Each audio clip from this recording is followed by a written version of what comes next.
नमस्कार, म ज्योति अधिकारी। आज हामी रिक टिभीको स्टुडियोमा उपस्थित भएका छौँ। हामीसँग हिमवत खण्ड पुनरुत्थानका प्रवक्ता टेकराज कोइराला हुनुहुन्छ।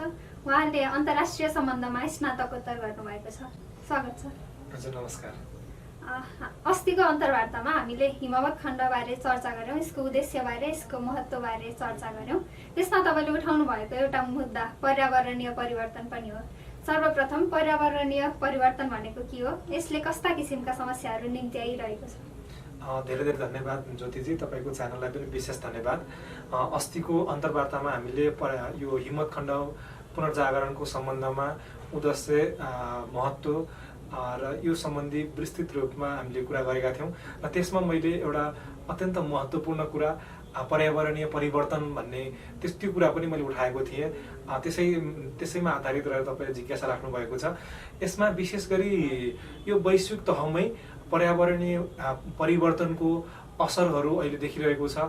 यसको एउटा महत्त्व, यसको एउटा अर्जेन्सी, एउटा तत्परता सबैतिर देखिरहेको छ। त्यो कारणले गर्दाखेरि पनि हामीले हिमवत खण्ड पुनर्जागरण यो अभियानमा यो मुद्दालाई पनि विशेष महत्त्वका साथ प्राथमिकता दिएका छौँ। यसमा पर्यावरणीय परिवर्तन भनेको खासमा एउटा औसत मौसममा आउने परिवर्तनलाई नै सामान्य रूपमा बुझ्दाखेरि चाहिँ पर्यावरणीय परिवर्तन भनिन्छ। यसमा विशेष गरी तीनटा कुराहरू जस्तो तापक्रममा वृद्धि, त्यसपछि पानीहरू वर्षा चाहिँ बढी हुनु र एउटा अलिकता यो समुद्री तटीय क्षेत्रहरूमा यो साइक्लोन चाहिँ बढी आउनुलाई, त्यसको त्यो मात्रामा एउटा औसतभन्दा बढ्नु, त्यसमा एउटा परिवर्तन आउनुलाई नै सामान्य अर्थमा बुझ्दाखेरि चाहिँ पर्यावरणीय परिवर्तन भनिन्छ। यो मूलतः खास गरी यो विभिन्न कुराहरूले गर्दा हुन्छ। जस्तो यसमा green house emission, green house त्यसले गर्दाखेरि यसमा तापक्रममा वृद्धि, जसले गर्दाखेरि पानीको वर्षा पनि बढी हुने र यो अनावश्यक समयमा पनि वर्षा हुने, साइक्लोन पनि त्यही हुन्छ। तसर्थ त्यसलाई सामान्य रूपमा बुझ्दाखेरि पर्यावरणीय परिवर्तन भनेको औसत मौसममा आउने परिवर्तनलाई भन्छ। यसको असरहरूमा चाहिँ विभिन्न असर, यसको बहुआयामिक असरहरू हुने गर्छ पर्यावरणीय परिवर्तनको। यसमा म एउटा उदाहरण दिन चाहन्छु। हिजो नै मैले कान्तिपुर पढ्दाखेरि एउटा हाम्रो मौसम विभागले राखेको तथ्याङ्क अनुसार मार्च महिनामा, यो महिनामा 54 वर्षपछि एउटा तापक्रम, औसत तापक्रममा चाहिँ लगभग 3 डिग्री सेल्सियसले बढेको भेटिएछ। त्यसमा एउटा एभरेज तापक्रम चाहिँ, एउटा औसत तापक्रम चाहिँ लगभग 17.4 डिग्री सेन्टिग्रेड सेल्सियस हुन्थ्यो भनेपछि अहिले यो वर्षको काठमाडौँको तापक्रम चाहिँ करिब 20.4 डिग्री सेल्सियस भेटिएछ। त्यो हिसाबले तापक्रममा तात्विक रूपमा नै एउटा औसतभन्दा बढी आइरहेको छ। र दोस्रो उदाहरण, म यसको असरको उदाहरण दिन चाहन्छु। जस्तो यही वर्ष असारको महिना, असारको साता हामीले एउटा अतिवृष्टि, एउटा अति यो वर्षा भएर एउटा मेलम्चीमा हामीले एउटा ठुलो पहिरो, बाढी पहिरो हामीले हाम्रै आँखाले देख्न पर्यो, झेल्न पर्यो। त्यसले गर्दाखेरि त्यो एउटा औसत पर्ने पानी भन्दा बढी पानी परेका कारणले गर्दाखेरि मेलम्चीको त्यो खानेपानी परियोजना पनि करिब ध्वस्त हुने अवस्था रह्यो र त्यसको वरपरको त्यो सम्पूर्ण त्यो एउटा धनजनको ठुलो क्षति भएको एउटा त्यो उदाहरण पनि हो। त्यसका साथसाथै त्यसबाट अर्बौंको एउटा सम्पत्ति नष्ट पनि भएको छ।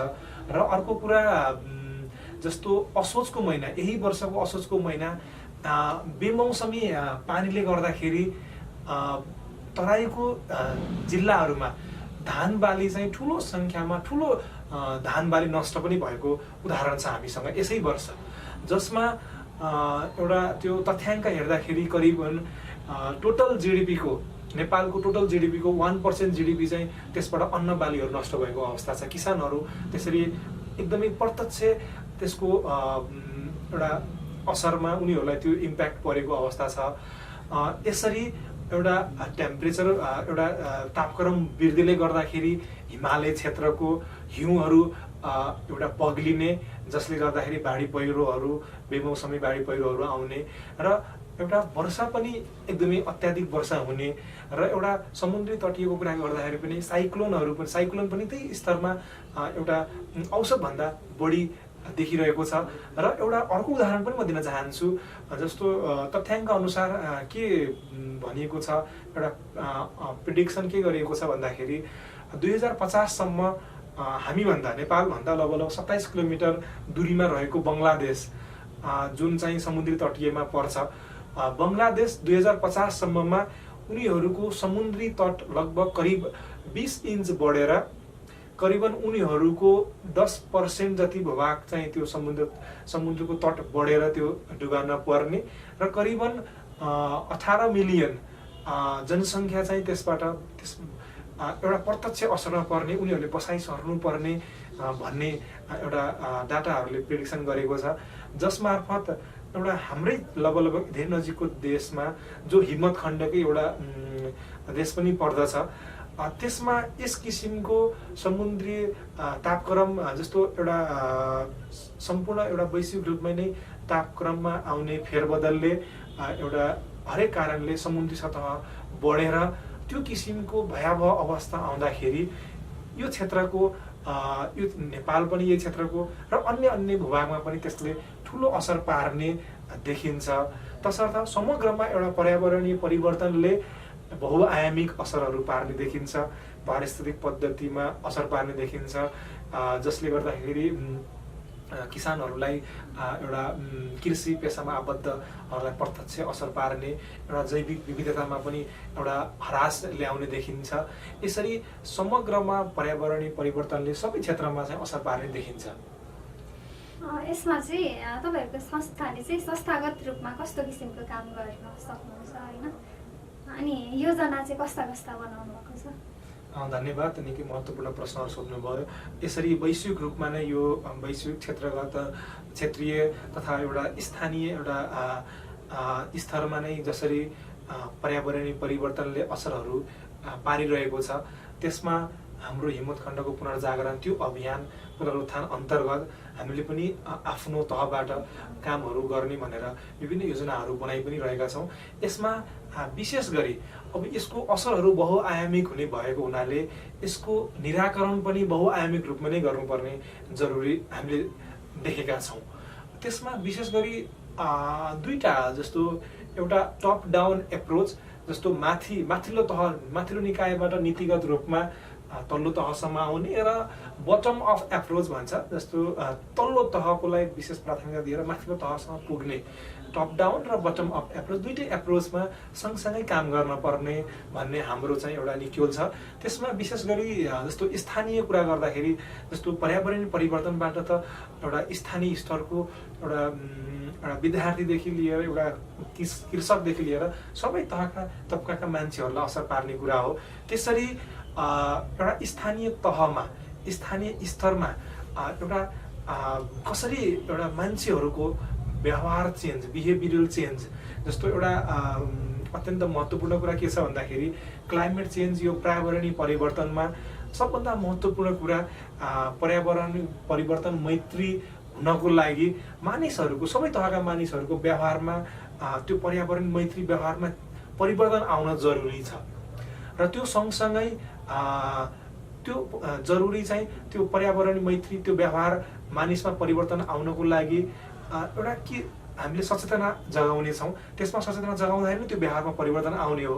त्यसरी चाहिँ सबै तहमा काम हुने हो। स्थानीय तहमा चाहिँ जस्तो त्यहाँको स्थानीय स्तरको सामाजिक धार्मिक सङ्घ सङ्गठनहरूलाई कसरी त्यो किसिमको त्यो बारेमा, क्लाइमेट चेन्जको बारेमा, पर्यावरण परिवर्तनको बारेमा कसरी जनचेतना जगाउने, सचेतना जगाउने, त्यसको एउटा तत्परता बारेमा भन्ने त्यो किसिमको कार्यक्रमहरू हुनेछ। र यसैसँगै अर्को महत्त्वपूर्ण कुरा हामीले के गर्दैछौँ भन्दाखेरि, जस्तो अहिले स्थानीय तहको चुनावको पनि समय छ।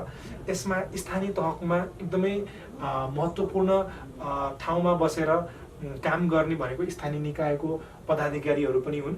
यसमा हामीले राजनीतिक दलहरूलाई पनि प्राथमिकता दिएर राजनीतिक दलहरूसँग पनि प्रत्येक स्थानीय तहले एउटा स्थानीय तहलाई चाहिँ एउटा पर्यावरणीय मैत्री स्थानीय तह उनीहरूले बनाउन विभिन्न नीति नियममा परिवर्तन ल्याओस् भनेर हामीले त्यस किसिमको तत्परता गरेर हामीले काम पनि गरिरहेका छौँ, जसमा अहिले हामीले चाहिँ मौलिक जरकिलो पार्टीका त्यो मौलिक जरकिलो पार्टीका मानिसहरूसँग पार्टीगत रूपमा पनि उहाँहरूसँग स्थानीय तहमा कसरी पर्यावरणीय मैत्री स्थानीय तह बनाउन सकिन्छ भनेर उहाँहरूलाई पनि हामीले सल्लाहहरू दिइरहेका छौँ।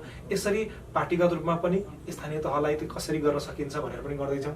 र अर्को कुरा जस्तो व्यवहारमा परिवर्तन भनिसकेपछि व्यवहारमा कसरी परिवर्तन ल्याउने भन्ने कुराहरू चाहिँ हेर्दाखेरि चाहिँ एउटा शिक्षाको क्षेत्रबाट बालबालिका तहबाटै एउटा सानो उमेरबाटै नै एउटा पर्यावरणीय परिवर्तन भनेको के हो, यो मैत्री व्यवहार भनेको के हो भन्ने एउटा जरुरी भएको हुनाले हामीले शिक्षामा पनि एउटा पाठ्यक्रममा पनि त्यो किसिमको कन्टेन्टहरू त्यो किसिमको कुराहरू राखेर त्यसरी पनि गर्दैछौँ होइन। त्यो स्थानीय तहमा भयो। एउटा राष्ट्रिय तहमा चाहिँ कस्तो भन्दाखेरि विभिन्न सङ्घ संस्थाहरूले पनि यसमा काम गरिरहेको छ, उनीहरूसँग सहकार्य गर्ने कुरा त छँदैछ। एउटा अर्को कुरा एउटा वैश्विक रूपमा के देखिन्छ भन्दाखेरि जस्तो नेपाल एउटा सगरमाथाको देश, एउटा हिमालय श्रृङ्खलाको देश, हिमत खण्डको महत्त्वपूर्ण एउटा स्थानमा भएको देश। पर्यावरणीय परिवर्तनले हिमाल सबभन्दा बढी एउटा असर परिरहेको छ। त्यो हिसाबले पनि विश्व समुदायले पनि हिमाल भएको देशबाट धेरै कुराहरू एक्सपेक्ट गरिरहेको छ। नीतिगत तहमा एउटा कस्तो कुराहरू आवश्यक पर्छ भन्ने कुरामा पनि उनीहरूले धेरै हामीले त्यसमा पनि हामीले आफ्नो एउटा भूमिका खेल्न सक्ने ठाउँ निकै छ। त्यसका लागि पनि हामीले त्यस किसिमको सङ्गठनलाई अगाडि बढाउनेछौँ। र अर्को अन्तिम कुरा चाहिँ जस्तो हिम्मत खण्ड पुनर्जागरणबाट एउटा संस्थागत रूपमा नै हिम्मत खण्ड अन्तर्गत रहेका देशहरूका सरकारी संस्थाहरू तथा अन्य विभिन्न सङ्घ संस्थाहरूसँग समन्वय गर्दै यस किसिमको सङ्गठनलाई विभिन्न तहमा विभिन्न देशहरूमा विभिन्न भूभागमा हामीले त्यसलाई अगाडि ल्याउँदै त्यसरी चाहिँ विभिन्न तहमा विभिन्न तबकाबाट विभिन्न तहका मानिसहरूसँग हुने गरिकन हामीले त्यस किसिमको योजनाहरू बनाइरहेका छौँ, त्यस किसिमको कामहरू पनि गरिरहेका छौँ। ती त भावी योजना भयो होइन, तत्कालीन समयमा चाहिँ कस्ता कार्यक्रमहरू गर्दै हुनुहुन्छ? यसमा मैले अघि पनि भने जस्तो निर्वाचनको हामी सम्मुखमा छौँ, स्थानीय तहको निर्वाचन पनि आइरहेको छ। यसमा हामीले दलहरूलाई हामीसँग अलिकता निकट वैचारिक राख्ने दलहरूलाई विशेष प्राथमिकता दिएर उनीहरूलाई हामीले त्यस किसिमको नीतिगत तहमा कसरी परिवर्तन ल्याउने भनेर हामीले त्यो कामहरू गर्दैछौँ। र विभिन्न समयमा विभिन्न यस क्षेत्रका विद्वानहरूसँग पनि कार्यक्रमहरू गर्ने हामीले तत्कालै त्यो काम पनि हामी अगाडि बढाउनेछौँ। यो पर्यावरणीय परिवर्तन त भयो होइन, अब अर्को शीर्षकतिर जाँदा अस्तिको अन्तर्वार्तामा तपाईँले अर्को महत्त्वपूर्ण कुरा हिमवत् खण्डलाई कसरी बुझ्ने कसरी बुझाउने भन्ने बारे पनि भन्नुभएको थियो। वैश्विक रूपमा हिमवत् खण्डको बुझाइ कस्तो छ, त्यसमा तपाईँहरू सहमत हुनुहुन्छ? यो पनि अत्यन्त महत्त्वपूर्ण प्रश्न उठाउनु भयो तपाईँले। हिमवत् खण्डको बुझाइ विशेष गरी लामो इतिहास हेर्दाखेरि अलिकता जस्तो यो स्वाभाविक पनि हो, जोसँग एउटा अर्थ छ, जोसँग राजनीतिक शक्ति छ, वैश्विक रूपमा जो बलियो छ उसैले परिभाषा गर्ने त्यो अधिकार जस्तो जो उसैको कुरा सबैले सुन्ने हुनाले एउटा हिमवत् खण्डको बुझाइ कस्तो हुने, हिमवत् खण्डलाई कसरी बुझ्ने, के हो कस्तो हो, यसको प्रयोग कसरी गर्ने भन्ने सवालमा पश्चिमी केन्द्रित एउटा सङ्गठनले चाहिँ विशेष प्राथमिकता पाएको अवस्था हो। यसको उदाहरणको रूपमा म तपाईँलाई दिन चाहन्छु। जस्तो आजभन्दा 200-300 वर्ष पहिला जस्तो इस्वी सम्मत अनुसार 19औं-20औं शताब्दीतिर चाहिँ ग्रेट गेमको रूपमा तत्कालीन रसियन इम्पायर ब्रिटिस इम्पायरहरूले हिमवत् खण्डको विशेष गरी अफगानिस्तानको क्षेत्र, त्यो वरपरको क्षेत्र, हिमालयको क्षेत्रलाई चाहिँ उनीहरूले ग्रेट गेम ठुलो यो एउटा खेलको रूपमा जस्तो त्यो क्षेत्र केन्द्रित उनीहरूले आफ्नो योजनाहरू त्यो किसिमको जस्तो लिटरेचरहरू पनि त्यो किसिमको प्रोडक्सन गरेको भेटिन्छ। ग्रेट गेमको रूपमा ग्रेट गेमको एउटा अभिन्न अङ्गको रूपमा एउटा महत्त्वपूर्ण स्थान भएको क्षेत्रको रूपमा हिमवत् खण्डलाई उनीहरूले त्यो किसिमले बुझेको देखिन्छ उनीहरूको त्यो लिटरेचर पढ्दाखेरि। त्यसका साथसाथै अहिले यो कोल्ड वारमा आउँदाखेरि चाहिँ जस्तो शीत युद्धमा जसरी रुस र अमेरिका बीच प्रतिस्पर्धा रहँदै गर्दाखेरि जस्तो उनीहरूले पनि यो क्षेत्रलाई त्यही कम्पिटिसन जस्तो अफगानिस्तानमा जसरी रसियाले अमेरिकाले आफ्ना रणनीतिहरू प्रयोग गर्दाखेरि त्यही एउटा रणनीतिक एउटा सुरक्षाको एउटा अवधारणाबाट उनीहरूले त्यो किसिमको आफ्नो नीति नियमहरू बनाएको पनि देखिन्छ। त्यसका साथसाथै अर्को महत्त्वपूर्ण कुरा के छ भन्दाखेरि जस्तो कसरी बुझाइ छ भन्ने कुरा त्यही पश्चिम केन्द्रित सङ्गठनले त्यही अवधारणा त्यही किसिमको वैचारिकीले गर्दाखेरि यसलाई अहिलेको भारत भारतमा एउटा सभ्यता धर्मसापेक्ष एउटा शक्ति रहँदा पनि उनीहरूको परराष्ट्र सम्बन्धमा उनीहरूले भन्ने कुराहरूमा एउटा हिमाललाई चाहिँ एउटा उनीहरूले भन्छ नर्दर्न फ्रन्टियर भन्छ जस्तो उत्तरी वाल उत्तरी भित्ता जसलाई चाहिँ त्यो भनाइमा उनीहरूको सुरक्षाको कुरा रणनीतिको कुरा एकदम प्रधानताका साथ आइरहेको छ।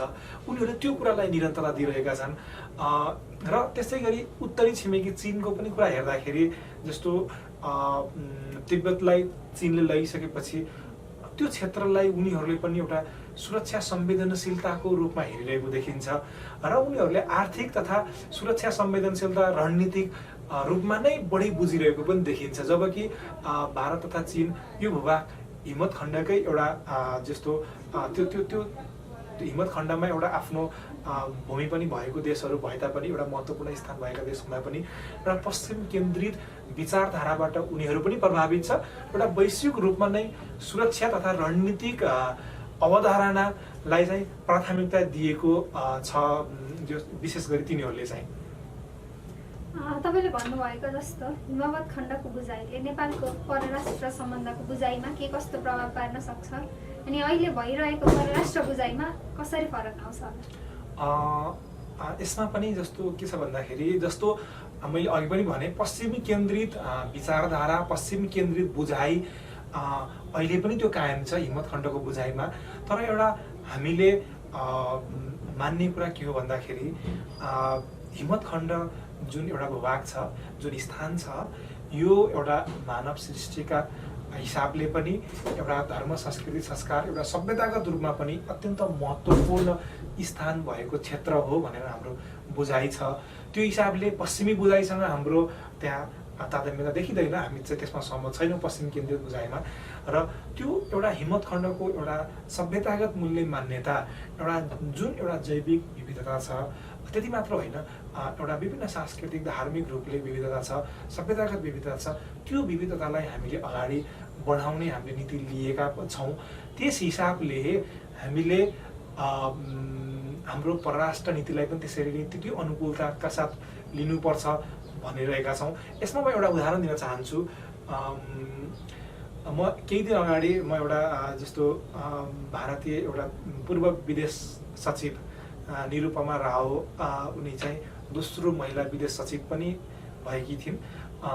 उनको एउटा पुस्तक भर्खरै हालसालै एउटा पुस्तक निस्केको थियो fracture Himalaya India Tibet and China from 1947 to 1962 त्यस्तै थियो त्यो किताबको त्यो किताब उनले हालसालै प्रकाशित गरेकी छन्।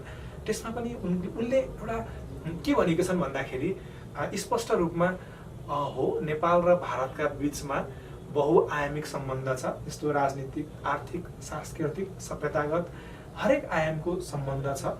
तर 1947 पछि भारतले नेपालसँगको सम्बन्धमा सुरक्षाको अवधारणालाई सुरक्षा सेक्युरिटीलाई चाहिँ प्रधानता सेन्ट्रलले त्यो कुरालाई चाहिँ हेरिरहेको छ भनेर उनले पनि स्वीकार गरेकी थिइन् उनको किताबमा। त्यस हिसाबले भारतले अथवा चीनले पनि सुरक्षा अवधारणालाई चाहिँ विशेष प्राथमिकता दिइरहेको छ। रणनीतिक हिसाबले चाहिँ यस क्षेत्रलाई हिमालयलाई यो क्षेत्रलाई उनीहरूले बढी परिभाषित प्रयोग त्यस किसिमको नीतिहरू बनाइरहेको अवस्था छ। यसको मतलब जस्तो सुरक्षाको कुराहरू हुँदै हुनुहुन्न रणनीतिक महत्त्व कति पनि छैन भन्ने पनि होइन। तर यस क्षेत्रको सभ्यतागत मूल्य मान्यताहरूलाई पनि कति पनि नजरअन्दाज गर्नु हुँदैन भन्ने चाहिँ हाम्रो विशेष प्राथमिकता हो। यस हिसाबले यस क्षेत्रको सभ्यतागत मूल्य मान्यताहरूलाई अगाडि ल्याउने बित्तिकै हामीले पनि उनीहरूसँग त्यस किसिमको सम्बन्धहरू राख्न खोज्ने बित्तिकै सभ्यतागत मूल्य मान्यताको सम्बन्ध राख्ने बित्तिकै भारत चीनसँग तथा यस क्षेत्रका अन्य देशसँग राख्ने बित्तिकै एउटा नेपालको पनि परराष्ट्र सम्बन्धको एउटा फन्डामेन्टल्ली नै एउटा परिवर्तन आउने देखिन्छ, जसमा सभ्यतागत कुराहरू अगाडि त्यस किसिमको सङ्गठनलाई त्यस किसिमको नीति नियममा प्राथमिकता दिने बित्तिकै एउटा परराष्ट्र सम्बन्धमा पनि हाम्रो एउटा प्रधानता, हाम्रो हात उनीहरूसँग सम्बन्ध राख्दाखेरि हाम्रो हात पनि अलिक माथि हुने पनि त्यो किसिमको देखिन्छ। त्यस हिसाबले नेपालको परराष्ट्र सम्बन्धमा पनि एउटा हिम्मत खण्डको जुन एउटा सभ्यतागत मूल्य मान्यता, सांस्कृतिक जैविक विविधता लगायतको कुराहरू छ, त्यस किसिमको कुरालाई प्रधानता दिने बित्तिकै, त्यस किसिमको सम्बन्धलाई हामीले प्राथमिकता दिने बित्तिकै परराष्ट्र सम्बन्धमा पनि हाम्रो अहिलेको परराष्ट्र सम्बन्ध जुन छ त्यसमा फन्डामेन्टल्ली एउटा परिवर्तन एउटा आउने देखिन्छ र त्यसमा हाम्रो एउटा बार्गेनिङ पावर अथवा एउटा हाम्रो एउटा नेगोसिएटिङ पावर चाहिँ एउटा शक्ति चाहिँ त्यो चाहिँ अलिक माथि हुने देखिन्छ। त्यस हिसाबले परिवर्तन चाहिँ आउने देखिन्छ। हाम्रो जिज्ञासा मेटाइदिनु भयो, त्यसको लागि धेरै धेरै धन्यवाद। हस्, तपाईँलाई पनि विशेष धन्यवाद, तपाईँको च्यानललाई पनि विशेष धन्यवाद। यस अवसरको लागि फेरि पनि धन्यवाद दिन चाहन्छु। हस्, नमस्कार। आजको कार्यक्रम हामीले यही अन्त्य गरौँ। तपाईँहरूलाई हिमवत खण्ड सम्बन्धी कुनै जिज्ञासा छ भने राख्न सक्नुहुनेछ। हामी तपाईँहरूको जिज्ञासाको समाधान अन्य कुनै बसाइमा गर्नेछौँ। धन्यवाद। यस भिडियोलाई लाइक, कमेन्ट र सेयर गर्न नबिर्सिनुहोला। फेरि यस्तै रोचक भिडियोहरू हेर्नका लागि यस च्यानललाई सब्स्क्राइब गरेर घन्टी बजाइदिनुहोला।